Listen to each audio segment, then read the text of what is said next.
Bismillahirrahmanirrahim. Assalamualaikum warahmatullahi wabarakatuh. Alhamdulillahirabbil alamin. Nahmaduhu wa nasta'inuhu wa nastaghfiruh. Wa na'udzu billahi min shururi anfusina wa min sayyiati a'malina.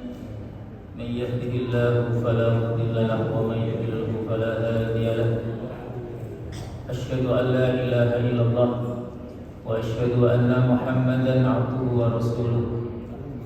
Allahumma salli ala Muhammad wa ala ali Muhammad kama sallaita ala Ibrahim wa ala ali Ibrahim innaka Hamidum Majid. Wa qala Allah ta'ala fi kitabihil karim, a'udzu billahi minasyaitonir rajim. Ya ayyuhalladzina amanu taqullaha haqqa tuqatih wa la tamutunna illa wa antum muslimun.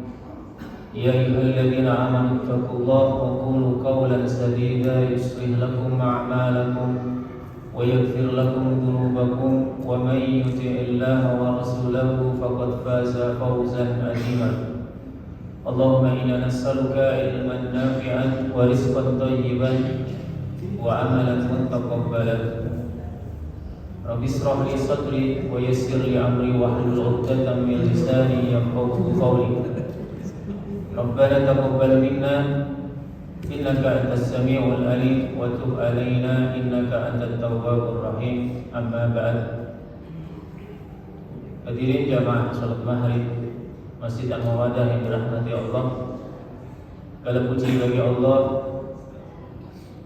Zat yang telah menciptakan kita, memenuhi rizki dan kebutuhan kita, yang memberikan petunjuk dan hidayahnya untuk kita, memberikan nikmat dan karunia-Nya sehingga kita dimampukan oleh Allah Subhanahu wa taala untuk bisa dengan sabar menetapi ketaatan kita kepada Allah Subhanahu wa taala dan juga sabar meninggalkan segala larangan yang harus ditinggalkan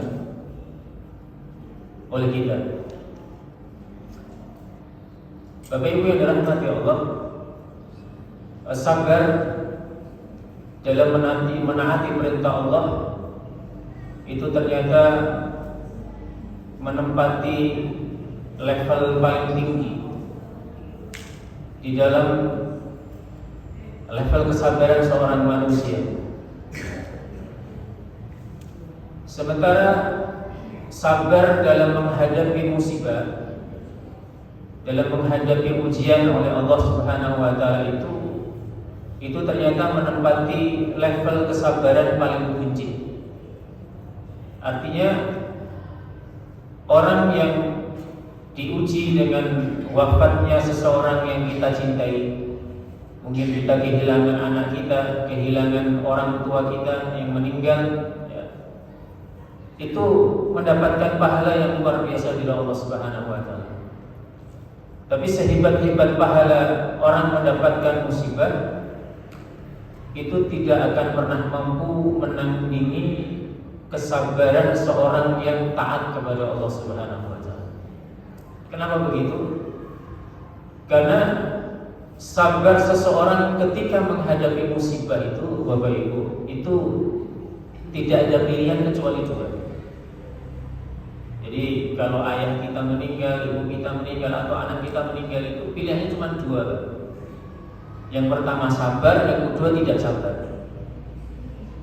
Tapi kalau kita sabar ataupun tidak sabar, itu tetap kondisi orang yang kita cintai tidak bisa kembali lagi.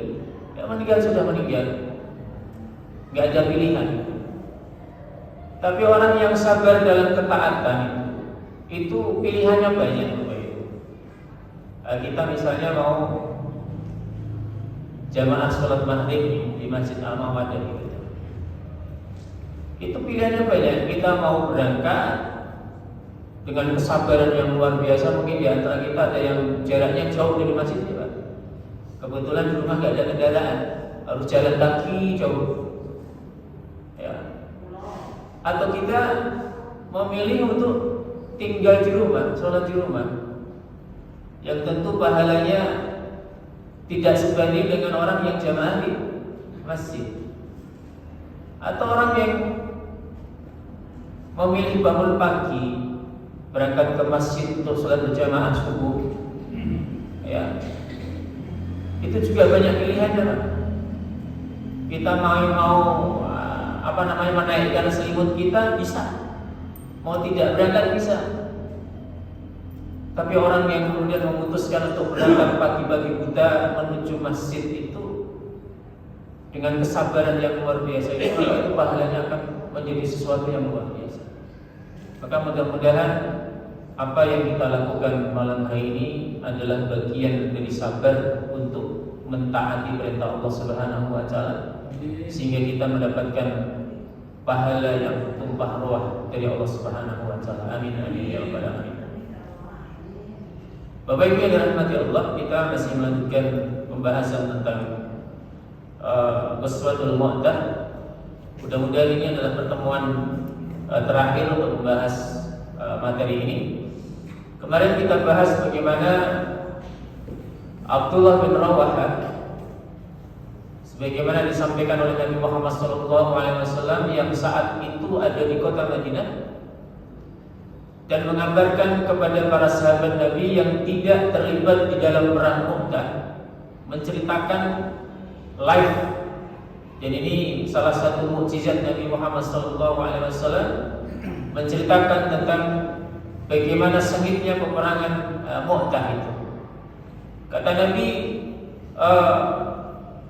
Zaid bin Haritsah gugur, maka mintakan, mohon maafkan dia kepada Allah Subhanahu wa taala, mudah-mudahan dosa-dosanya diampuni oleh Allah.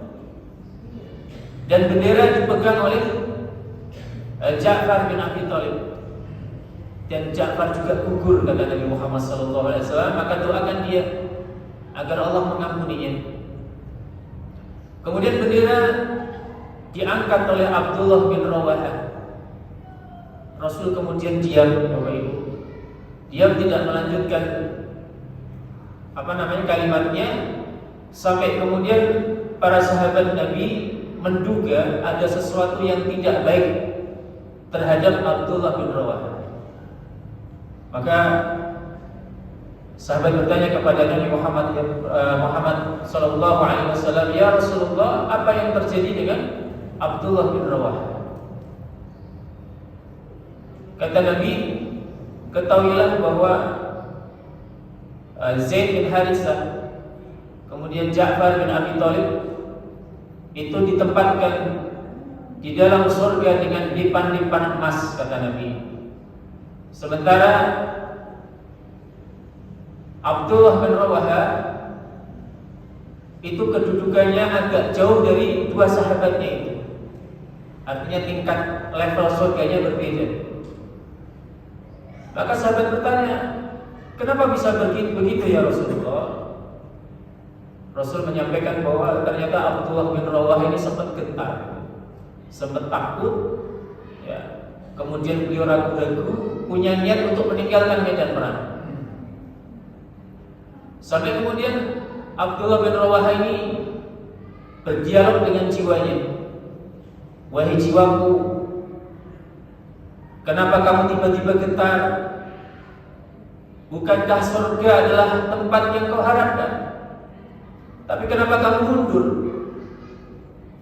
Bukankah kalau kamu tidak mati di medan perang ini, kamu juga akan mati setelah meninggalkan medan perang ini? Sesungguhnya, wahai Abdullah," dia berbicara dengan dirinya, "kalau engkau mengikuti Zaid bin Haritsah dan Ja'far bin Abi Thalib, maka niscaya engkau akan mendapatkan petunjuk dari Allah Subhanahu wa taala. Engkau akan mendapatkan hidayah dari Allah." Maka kemudian dia menceburkan diri di dalam medan pertempuran sampai kemudian beliau gugur. Itu Masya Allah. Jadi Abdullah bin Rawahah itu punya sedikit keraguan di dalam jiwanya, hanya beberapa detik aja itu, Pak. Tapi itu sudah menjadikan level surganya Abdullah bin Rawahah dengan Zaid bin Harithah dan Ja'far bin Abi Thalib itu berbeda, berbeda sekali. Makanya Bapak Ibu yang dirahmati Allah, ini pentingnya buat kita bahwa jangan pernah menunda-nunda kebaikan. Sahabat Nabi yang masuk Islam di awal kenabian, yang disebut di dalam Al-Quran sebagai as-sabiqun al-awwalun, orang-orang yang pertama masuk Islam, itu menempati level yang berbeda dengan sahabat-sahabat yang masuk Islam ketika Fathu Makkah. Berbeda, kedudukannya berbeda, pahalanya berbeda. Orang yang masuk Islam di awal-awal periode Mekah dengan mereka yang masuk Islam ketika perjanjian Hudaybiyah itu berbeda sekali. Makanya Khalid bin Walid itu pernah punya masalah dengan Abdurrahman bin Auf. Abdurrahman bin Auf sama Khalid bin Walid masuk Islamnya duluan mana, Pak? Duluan Abdurrahman bin Auf. Punya masalah, Pak. Itu Abdurrahman bin Auf dicaci maki sama Khalid bin Walid, dan itu terdengar oleh Nabi Muhammad SAW. Maka kemudian Nabi memanggil Khalid. Kata Nabi, "Wahai Khalid, celaka kamu," kata Nabi. "Jangan pernah mencaci maki sahabatku." Khalid itu sahabat atau bukan, Pak? Sahabat Nabi atau bukan? Itu sudah masuk Islam, itu sudah masuk Islam. Sahabat, Pak. Tapi levelnya berbeda. Abdurrahman bin Auf lebih utama daripada Khalid bin Walid. Kata Nabi, "Jangan caci maki sahabatku, wahai Khalid. Sesungguhnya kalau engkau berinfak dengan 2 gunung emas yang besarnya layaknya gunung Uhud, kamu tidak bisa menandingi infaknya Abdurrahman bin Auf meskipun hanya ini emas 1 genggam tangan atau setengahnya. Nggak mampu kamu menandingi." Jadi maknanya bahwa sahabat itu mulia, tapi mereka ini punya level yang berbeda. Maka orang yang pertama kali menerima kebaikan, menerima hidayah dari Nabi Muhammad SAW itu jauh lebih utama dari mereka yang masuk Islam belakangan. Ya. Dan ini Nabi sebut sebagai satu penyakit, Pak. Jadi penyakit menunda-nunda kebaikan itu oleh Nabi disebut sebagai taswif. Jadi bahaya sekali. Bahkan Rasulullah SAW itu mengancam orang-orang yang punya penyakit taswif itu dengan jahanam. Suatu hari terjadi gerhana bulan, Bapak Ibu. Gerhana bulan, Nabi kemudian setelah khutbah gerhana bulan itu Rasul pindah ke jamaah wanita. Kata Nabi, "Sesungguhnya kalian ini para wanita adalah orang-orang yang paling banyak menempati neraka," kata Nabi. "Dikarenakan kalian ini adalah orang-orang yang tidak pernah bersyukur." Dan bersyukurnya bukan bersyukur karena Allah, Pak. Bersyukurnya karena tidak bersyukur sama suaminya. Jadi kebaikan-kebaikan suaminya itu di mata istrinya itu tidak punya nilai sama sekali, tidak ada timbangannya. Ya. Kemudian yang kedua, kata Nabi, hal yang banyak memasukkan kalian ke dalam neraka jahanam adalah ketika kalian menunda-nunda kebaikan. Penyakit taswif tadi. Ya. Jadi Masya Allah, kita hari ini yang kebetulan diberikan karunia harta baik. Maka jangan tunda-tunda. Haji itu adalah ibadah yang sebagian modalnya itu adalah harta. Maka kalau kita punya cukup uang untuk berangkat haji, segera tabungkan, Bapak Ibu. Jangan ditunda. Mohon maaf, saya punya pernah punya pengalaman teman gitu ya. Jadi mungkin saya pernah ceritakan di sini. Tahun 2006 Pak. 2006 itu saya kebetulan berangkat 2005 gitu ya. Kebetulan dia datang ke rumah, kemudian kita bercerita tentang pengalaman kita berangkat haji itu, sampai kemudian teman itu punya semangat untuk berangkat haji Pak. Ya. Maka dia tabung gitu. Tabung. Kemudian setelah uang itu terkumpul gitu ya, ternyata salah satu karyawannya itu keluar dan buka toko baru ya. Jadi kerja sendiri gitu ya. Nah itu membuat dia panik Pak. Panik sampai tabungan yang mestinya untuk haji itu dipakai untuk sewa ruko Pak. Dan ruko persis di depan ruko anak buahnya tadi, bekas karyawannya ya. Dan alhamdulillah mendalik ya. Jadi karyawannya sekarang itu punya 4 toko Pak, karyawannya itu. Bekas karyawannya punya 4 toko, sementara ruko dia yang sudah jadi hak milik ditambah ruko yang dia sewa itu hilang semua, terjual.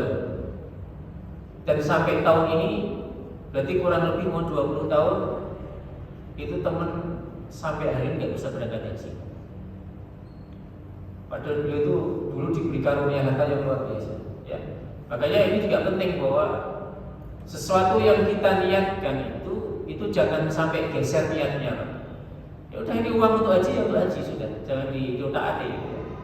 Nah, ini bahayanya orang-orang yang menunda kebaikan. Dan Allah Subhanahu wa taala Bapak Ibu itu memberikan motivasi kepada kita bahwa dalam hal kebaikan itu kita harus berlomba-lomba.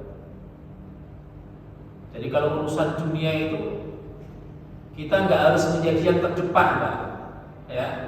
Sewajarnya saja, jangan berlebihan. Tapi untuk arisan urusan akhirat kita harus nomor 1 ya. Fastabiqul khairat, berlomba-lombalah dalam kebaikan ya.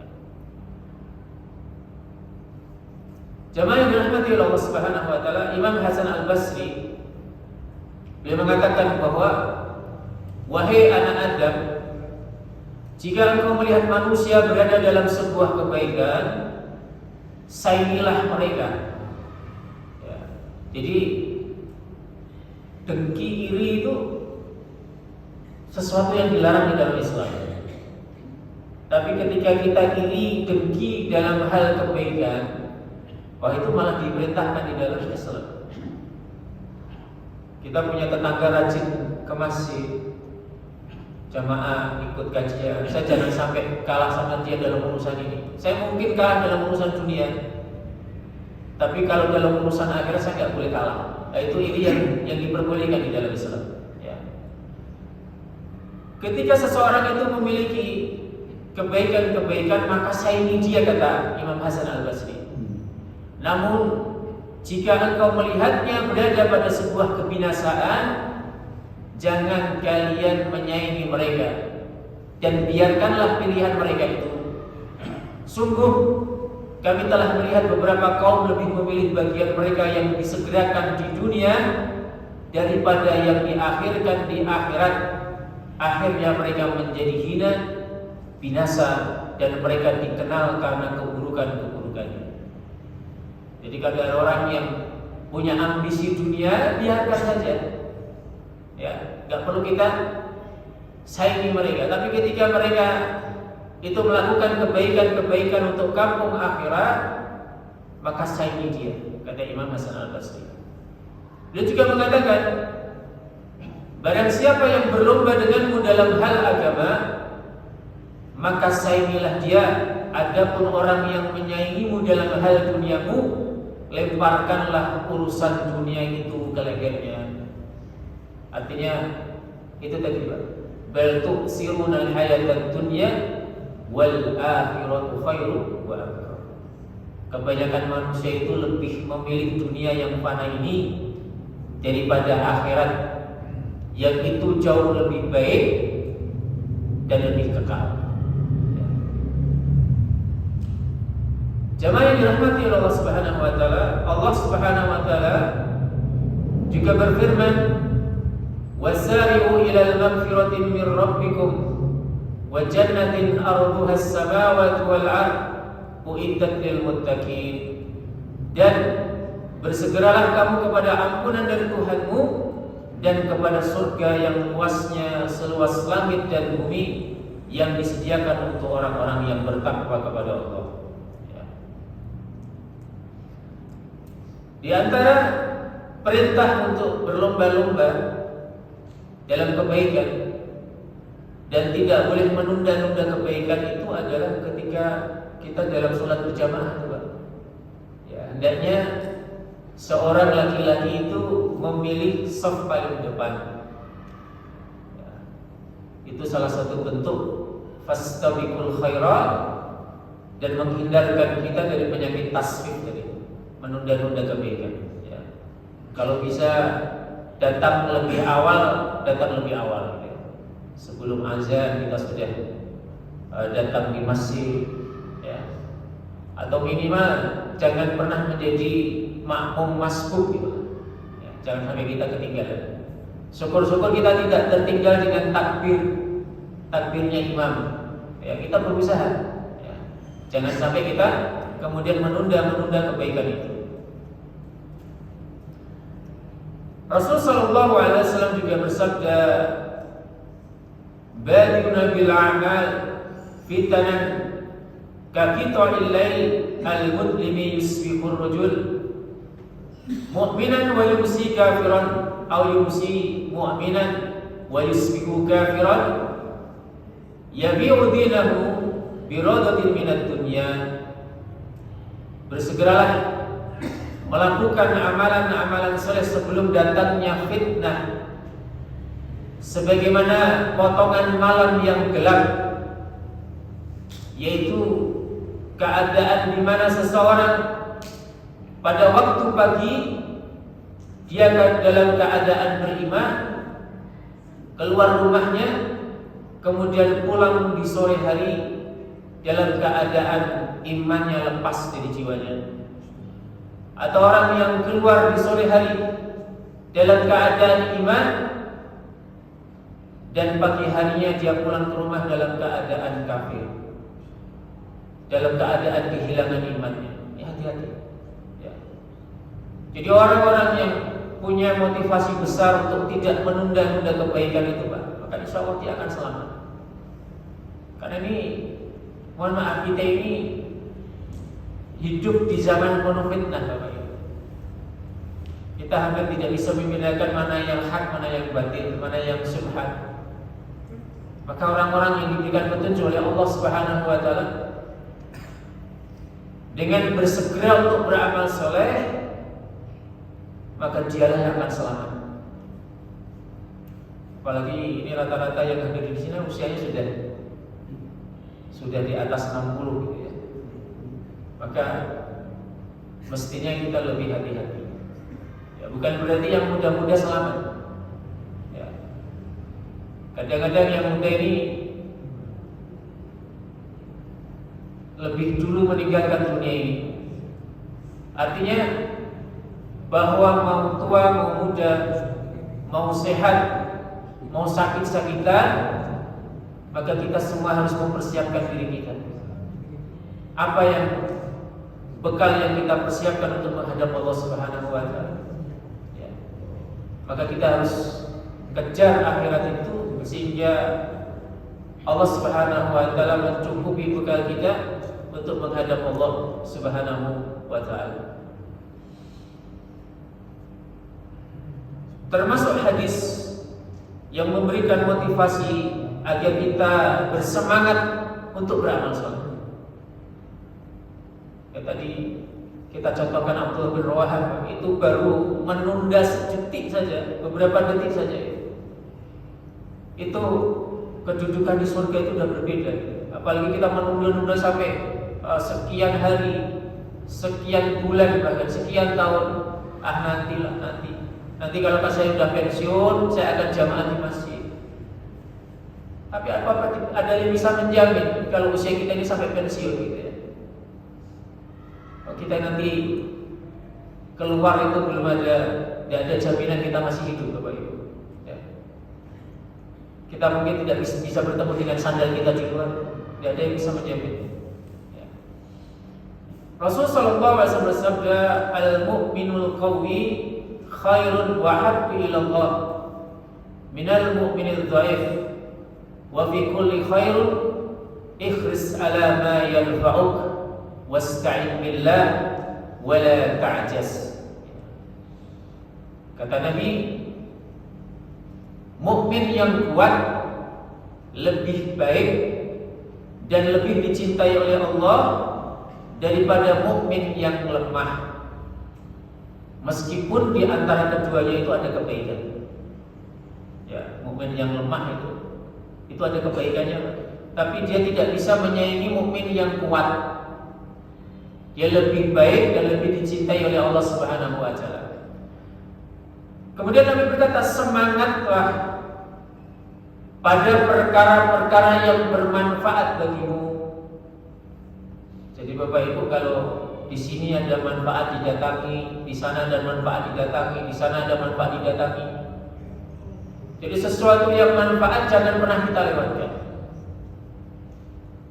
Biar usia kita ini usia yang tidak sia-sia, usia yang mubazir. Jangan sampai usia kita mubazir, Pak. Ya. Ini bahayanya, karena mubazir itu adalah pekerjaan syaitan. Kalau kita makan itu, ya kita makan sama anak kita itu, Pak, ya. Kan kita mengajari anak kita itu kalau makan, kita minta sama anak kita, begitu anak kita enggak dihabisin itu nasinya, apa kata kita? Nah, itu dihabisin, jangan dibiarkan. Ya, mubazir itu nanti. Nah, itu urusan nasi aja bisa mubazir, Bapak. Apalagi usia kita yang kita sia-siakan itu. Ya, untuk urusan nasi aja nggak boleh mubazir, apalagi usia kita. Ya. Maka dimanapun ada tempat yang manfaat datangi, mumpung kita sehat, mumpung kita masih diberi kehidupan oleh Allah Subhanahu wa taala, dan mintalah pertolongan kepada Allah dalam perkara tersebut, wala ta'jaz, dan jangan kalian malas, kata Nabi. Kau gak boleh malas, Pak, kita mau ngaji, nanti ya sudah waktunya azan, nantilah ya. Nanti itu sampai kemudian itu menjadi tabiat yang membuat kita menjadi malas. Dan itu Rasul membenci orang yang malas itu. Maka agar kita tidak malas dan punya semangat untuk beramal soleh dan mendatangi tempat-tempat yang manfaat itu, kata Nabi, mintalah pertolongan kepada Allah. Jadi kalau pas malas itu, ya Allah tolong saya, ya Allah, saya ini kok malas gitu. Beri saya kekuatan untuk bisa beramal soleh. Pas ngaji gitu ya. Tapi tidak tahu ya, kita kayaknya punya penyakit yang sama gitu ya. Kita ini kalau baca Quran gitu ya, itu baru selembar itu langsung ngantuk gitu. Saya tidak tahu. Tapi kalau nonton TV itu berjam-jam kayak betah. Mantengin HP berjam-jam betah. Begitu baca Quran ya, satu lembar langsung ngantuk. Maka itu kita harus minta tolong sama Allah agar diberikan kekuatan oleh Allah untuk bisa beramal soleh. Jamaah yang dirahmati oleh Allah Subhanahu wa taala, tadi ketika Abdullah bin Rawah ini gugur, benderanya jatuh, maka ada seorang sahabat Nabi yang bernama Sabit bin Arqam itu melihat bagaimana Abdullah bin Rawah jatuh, gugur, wafat. Maka segera dia mengambil bendera itu, didirikan kembali. Ya. Kemudian dia berteriak, siapa yang akan mengambil bendera ini? yang menjadi panglima kami. Orang-orang mengatakan, kamu wahai Sabit bin Arqam.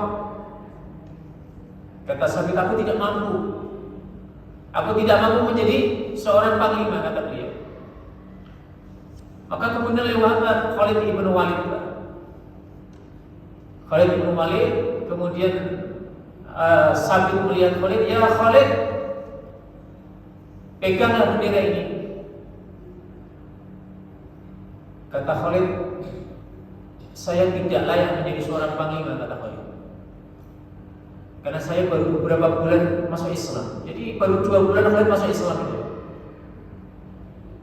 Kata Sabit, tidak ada yang mampu memegang bendera ini kecuali engkau wahai Khalid. Maka dipeganglah bendera itu. Ya. Peperangan terus berlangsung sampai matahari terbenam. Itu pasukan berhenti berperang, sementara belum nampak siapa yang menjadi pemenang di dalam peperangan itu. Meskipun muslimin jumlahnya hanya 3.000, sementara pasukan Romawi jumlahnya 200.000. 1 banding 60-an lebih. Tapi di hari pertama itu tidak bisa ditentukan mana yang benar. Tapi Khalid kemudian berebut dengan pasukannya bahwa kayaknya kita tidak mungkin bisa melanjutkan peperangan karena jumlah yang tidak seimbang itu, Pak. Tapi Khalid punya rencana besar, bagaimana kita meninggalkan medan perang ini tapi tidak menimbulkan kesan bagi musuh, bagi Romawi bahwa kita melarikan diri. Ini yang hebat. Jadi kita meninggalkan medan perang, tapi jangan sampai mereka pasukan Romawi itu punya anggapan bahwa kita ini seorang pengecut. Itu Khalid membuat strategi yang luar biasa. Jadi malam hari ketika para prajurit beristirahat, Khalid memerintahkan ratusan pasukannya itu bergerak dari jauh, ya.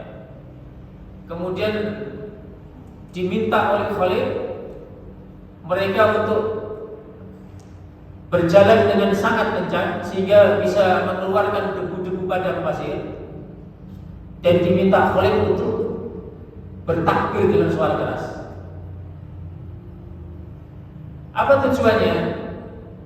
Supaya pasukan Romawi mereka beranggapan bahwa telah datang pasukan tambahan dari kota Madinah.